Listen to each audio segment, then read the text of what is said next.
WUY।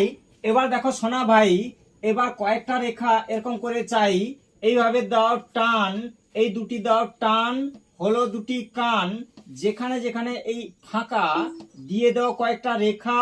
এ দেখো হচ্ছে সহজে আঁকা। এরকম করে দুদিক থেকে ঘুরিয়ে এইভাবে দাও জুড়িয়ে, দুদিকে দাও বাড়িয়ে, এই গোল করে ঘুরিয়ে, আবার হচ্ছে এরকম দাও সোজা, কয়েকটা দাও সোজা। এবার দেখো কি মজা, এই গোল করে আবার ঘুরিয়ে এইভাবে দাও জুড়িয়ে, এক দুই, এক দুই তিন। এবার দেখো সিন, এক দুই তিন। আবার ইউ করে দাও, এই দুদিক থেকে টান, এই হালকা করে এই বাঁকা, চোখ দুটি হয়ে গেল সহজে আঁকা। এই মুখটি করো এরকম বাঁকিয়ে, এই দেখো চশমা পরে আছে তাকিয়ে, এইভাবে আঁকিয়ে, এইভাবে লাঠির মাথায়